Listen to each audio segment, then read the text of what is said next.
بسم اللہ الرحمن الرحیم۔ السلام علیکم۔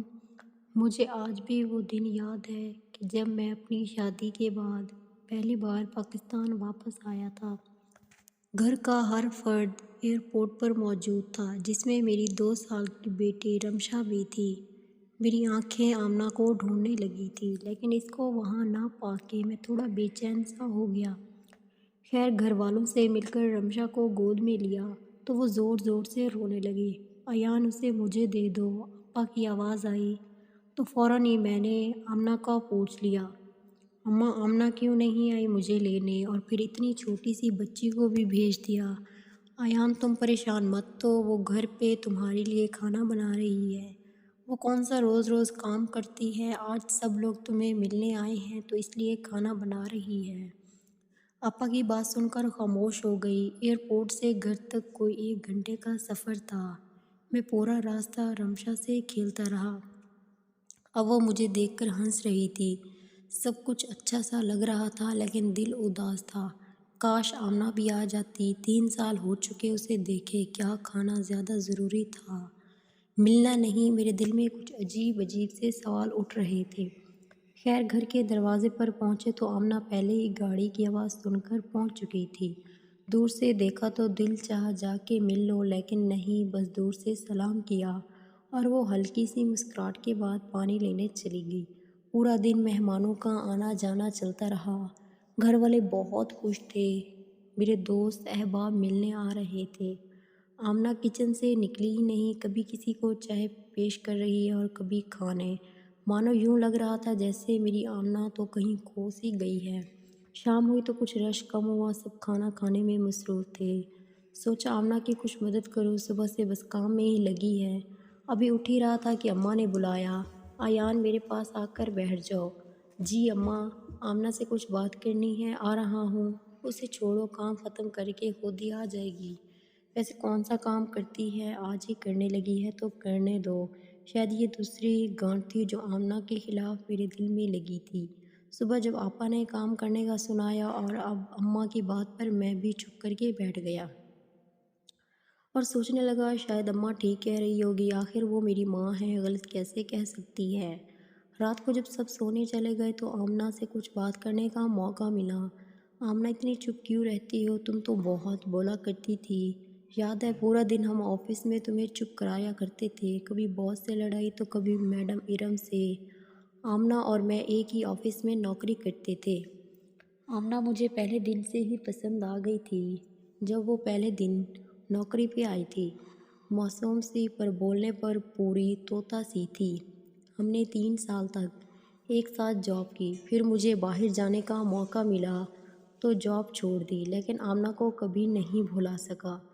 اس کو میں اپنانا چاہتا تھا، تبھی ماں کو راضی کیا، جو کہ انتہائی مشکل کام تھا۔ خیر آخر کو اماں مان ہی گئی اور ہم ایک ہو گئے۔ میں بس 1 مہینے کے لیے ہی اپنی شادی پر آ سکا۔ شادی کے بعد ادھر ادھر دعوت اور گھومنا پھرنا لگا رہا۔ پورا مہینہ گزر گیا، پتہ ہی نہ چلا۔ ایان وہ میں بس۔ آمنہ نے ابھی اتنا ہی کہا تھا کہ رمشا نے رونا شروع کر دیا۔ آمنہ اس کو چپ کرانے لگی اور سلانے لگ گئی۔ میری آنکھ کب جا لگی پتہ ہی نہ چلا۔ صبح رمشا کے رونے کی آواز سے میری آنکھ کھلی۔ آمنہ یار، رمشا کو تو دیکھو، یہ کیوں رو رہی ہے؟ پر رمشا کی مسلسل آواز سے آخر میں ہی اٹھ گیا۔ آمنہ کہاں ہو یار؟ آمنہ آمنہ میں رمشا لے کر باہر آیا تو پھر سے آمنہ کو کچن میں ہی پایا۔ چنے کم پڑ گئے ہیں آمنہ، چنے اور لانا۔ اماں کی آواز میرے کان میں پڑی تو کچھ دیر رک سا گیا۔ سب لوگ کھانے کی میز پر تھے سوائے آمنہ کے۔ اماں نے مجھے دیکھا تو بلایا، آجو ناشتہ تیار ہے، دیکھو تمہارے سب بہن بھائی موجود ہیں۔ اماں آمنہ کہاں ہے؟ رمشا کو بھوک لگی ہے، لاؤ، ویسے مجھے دو، تم فریش ہو جاؤ، اسے میں دیکھتی ہوں۔ آج پھر آمنہ کچن میں اکیلی اور پورا خاندان، جس میں کم از کم 20 لوگ تو ہوں گے، کھانے میں مصروف تھے۔ اماں تو کہہ رہی تھی کہ آمنہ کوئی کام کرتی ہی نہیں ہے، بس کل ہی کیا تھا، تو پھر یہ کیا تھا؟ آمنہ اپنا اور میرا کھانا باہر لے آؤ۔ شاید میری بات کسی کو بھی اچھی نہیں لگی تھی، پر کچھ ایسا بھی تھا جو مجھے اچھا نہیں لگا تھا۔ صبح سے دوپہر اور دوپہر سے شام تک آمنہ کا بس ایک ہی کام تھا کہ وہ ہر کسی کی خواہش پوری کرنے میں لگی رہتی۔ سمجھ چکا تھا کہ آمنہ اتنی چپ کیوں رہتی ہے میرے گھر میں آ جانے کے بعد۔ اب آمنہ پھر سے کچھ تبدیلی آنا شروع ہو گئی تھی۔ شاید میرے جانے کے بعد سب اس پر حاوی ہو گئے، تبھی وہ تھوڑا سہم چکی تھی۔ وقت گزرتا رہا، اب وہ کام چھوڑ بھی دیا کرتی تھی یا مجھ سے کہہ دیتی اور میں خوشی سے اس کی مدد کو اڑ جاتا۔ آج اماں کی آواز آئی کہ آمنہ ناشتہ بنا دو، رحیلہ آئی ہے۔ رحیلہ میری آپا کا نام تھا، جن کی شادی ہمارے گھر کے قریب ہی چچا کے گھر ہوئی تھی۔ آپا تقریباً روز ہی ہمارے گھر آ جایا کرتی تھی۔ آمنہ کی کمر میں شدید درد تھا، میرے منع کرنے کے باوجود وہ کچن میں گئی اور ناشتہ تیار کرنے لگی۔ کیونکہ رمشا ابھی سو رہی تھی، اس لیے میں آپا سے باتیں کرنے میں مصروف ہو گیا۔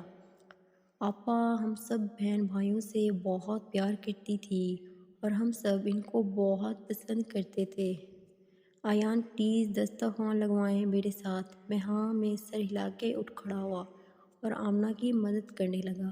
یہ بات کسی کو بھی اچھی نہیں لگی۔ جب سب ناشتے سے فارغ ہو گئے اور آمنہ بھی رمشا کو لے کر کمرے میں چلی گئی، تب آپا اور میں ایک دوسرے سے باتیں کرنے میں پھر سے مصروف ہو گئے تھے۔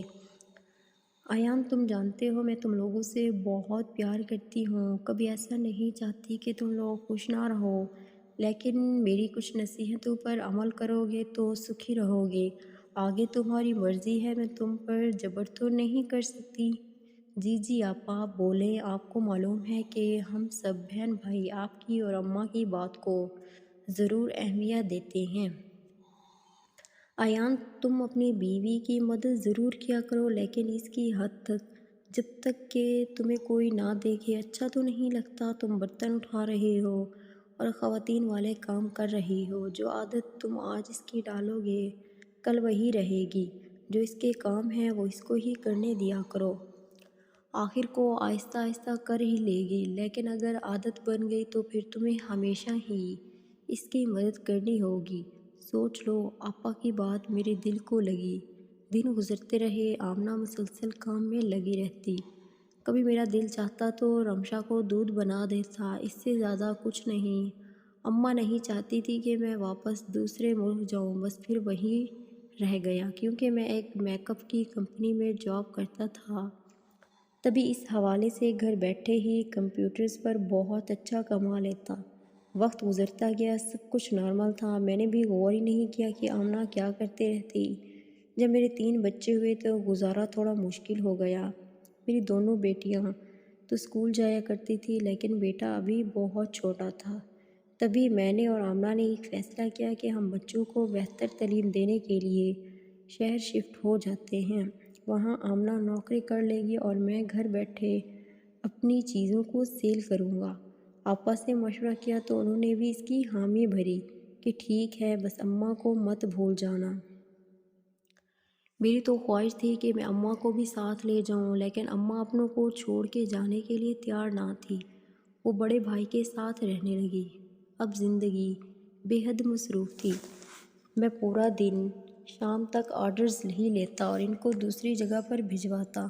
آمنہ جاب میں مصروف رہتی اور بچے پڑھائی میں۔ میں اور میرا بیٹا گھر پر ہوتے لیکن بے حد مصروف۔ ایک دن آمنہ جاب سے آئی تو شاید کچھ زیادہ ہی تھک گئی تھی۔ آتے ہی وہ سو گئی اور ہم سب بھوکے رہ گئے۔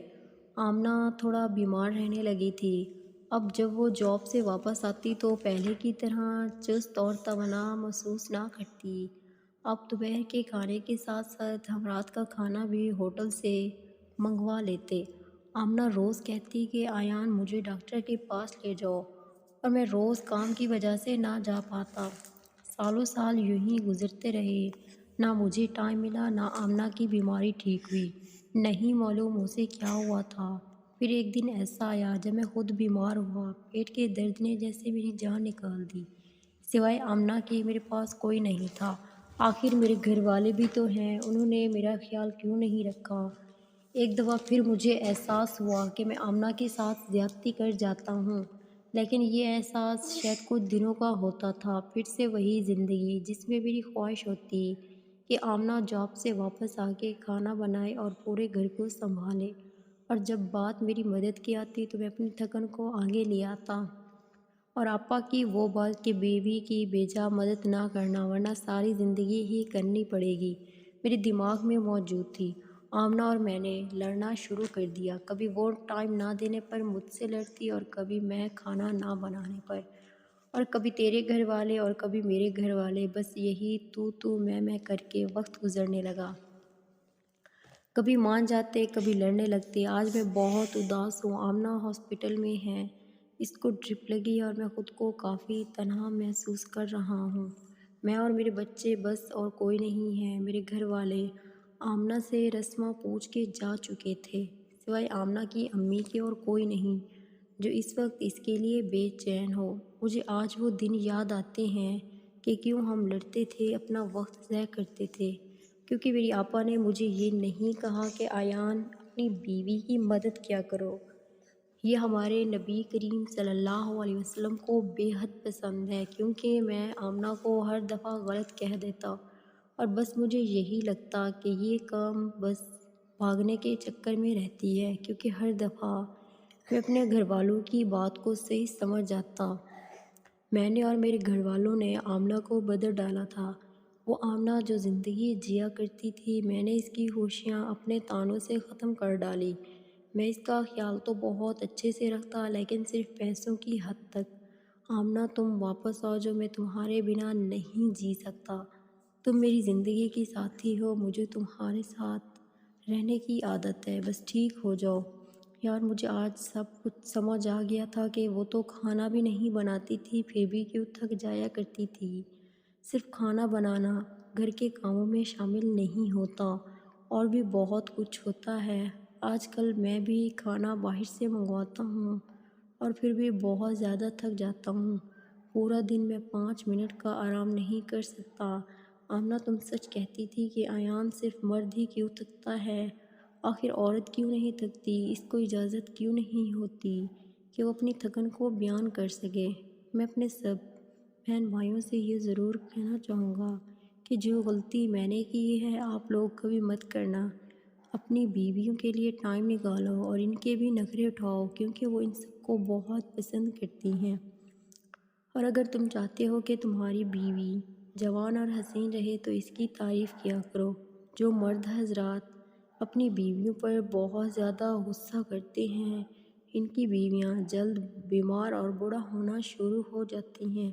اور ایک بہت اہم بات، ہمارے گھر والے ہم سے جتنا پیار کرتے ہیں اتنا ہماری بیوی سے نہیں کر سکتے، لہٰذا بیوی آپ کی ہے نہ کہ محلے والوں کی، اور اس نے آپ کے گھر کو سنبھالنا ہوتا ہے۔ لہٰذا اس کو مزید مضبوط بنانے کے لیے آپ کے پیار اور مدد کی ضرورت پڑتی ہے۔ جو کام ہمارے نبی کریم صلی اللہ علیہ وسلم نے کیا وہ غلط کیسے ہو سکتا ہے؟ اپنی بیویوں کی ان کے کام میں مدد کیا کرو، تاکہ اگر وہ تھک بھی جائے تو آپ کا ساتھ اس کا سہارا بن جائے اور آپ کا گھر جنت کی مانند ہو۔ آج کی اگر کہانی پسند آئے تو لائک کر دیں اور اپنے پیارے پیارے ہاتھوں سے ہمارے چینل کو سبسکرائب کر دیں۔ شکریہ۔